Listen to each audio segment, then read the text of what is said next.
After Pearl Harbor, the Japanese quickly gained control over a huge area of the Pacific, from the Philippines to Burma to the Aleutians and to the Solomons.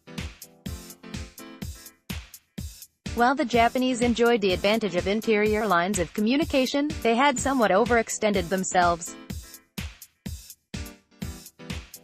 Once the Allies became strong enough to threaten their perimeter from several directions, the advantage would be lost, since Japan did not have and could not produce enough planes and ships to defend in force at all points. The turning point in the Pacific theater came in mid-1942 with history's first great carrier battles. In June 1942, Japan hoped to capture Midway Island, an American-held base about 1,000 miles from Hawaii. Midway could have been used as a staging point for future attacks on Pearl Harbor. The United States was still benefiting from being able to decipher Japanese radio messages. American naval commanders led by Chester Nimitz therefore knew the assault was coming. Airplane combat decided the battle at Midway. After the smoke had cleared, 4 Japanese aircraft carriers had been destroyed. The plot to capture Midway collapsed, and Japan lost much of its offensive capability in the process. After the Battle of Midway, the Japanese were forced to fall back and defend their holdings. After the Battle of Midway, the Allies were able to launch a counter-offensive.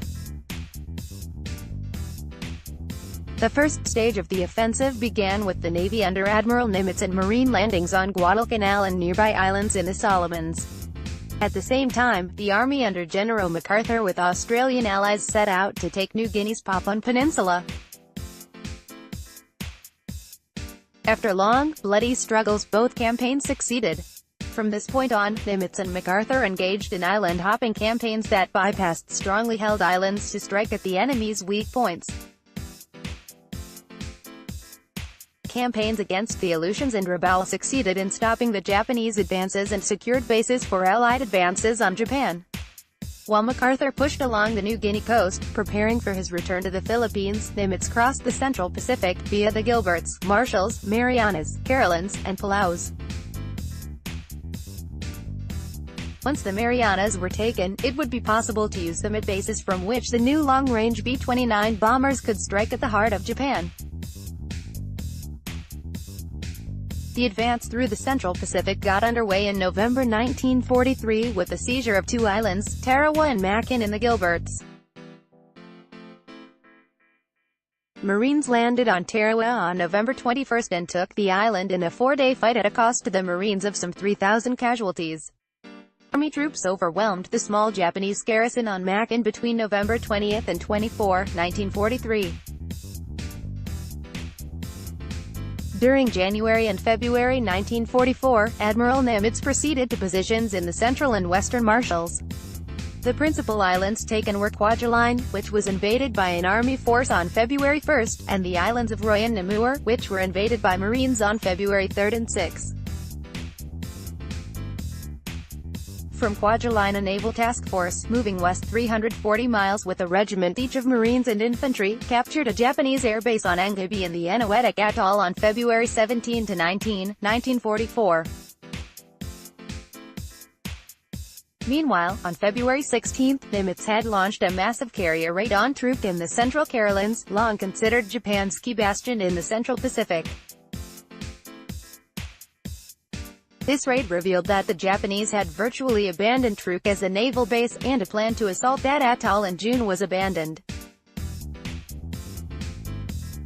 Instead, Nimitz drew up plans for an invasion of the Marianas in June, to be followed in September by an advance into the Western Carolines.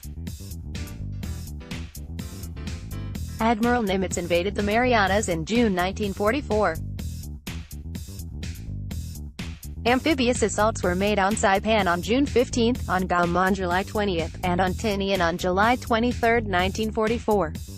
All 3 islands were strongly garrisoned by Japanese troops who contested every yard of ground. Loss of Saipan precipitated a political crisis in Tokyo and brought about the fall of the Tojo cabinet. The Japanese sallied forth to offer battle to the U.S. Pacific Fleet. They hastily reassembled their fleet from Biak in the Philippines and sailed north to defend the Marianas area, but lack of land-based air support made it impossible to surprise the U.S.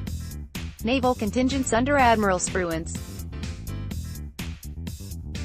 In a massive air battle that took place on June 19, 4 days after landings on Saipan, the Japanese lost more than 400 planes to an American loss of less than 30.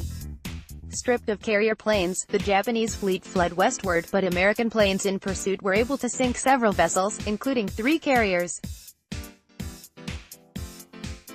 During this engagement, known as the Battle of the Philippine Sea, only 3 American ships were damaged. This victory paved the way for eventual success in the Marianas, and provided a demonstration of the interdependence of operations in the Southwest and Central Pacific areas. Capture of the Marianas brought Japan within reach of the Army Air Force's huge new bomber, the B-29, which was able to make a non-stop flight of the 1,400 miles to Tokyo and back. Construction of airfields to accommodate B-29s began in the Marianas before the shooting had stopped, and in late November 1944 the strategic bombing of Japan began. The last 2 major campaigns of the Pacific War, Luzon and Okinawa, were still to come. But Japan was essentially beaten. It was defenseless on the seas, its air force was gone, and its cities were being burned out by incendiary bombs. The atomic bombings of Hiroshima and Nagasaki on August 6 and 9 and the Soviet declaration of war on the 8th of August forced the leaders of Japan to recognize the inevitable. On August 15, 1945, Emperor Hirohito announced Japan's surrender and ordered Japanese forces to lay down their arms.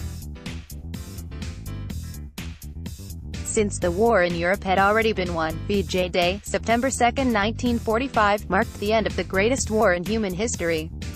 Photo credit, AP Photo, U.S. Army.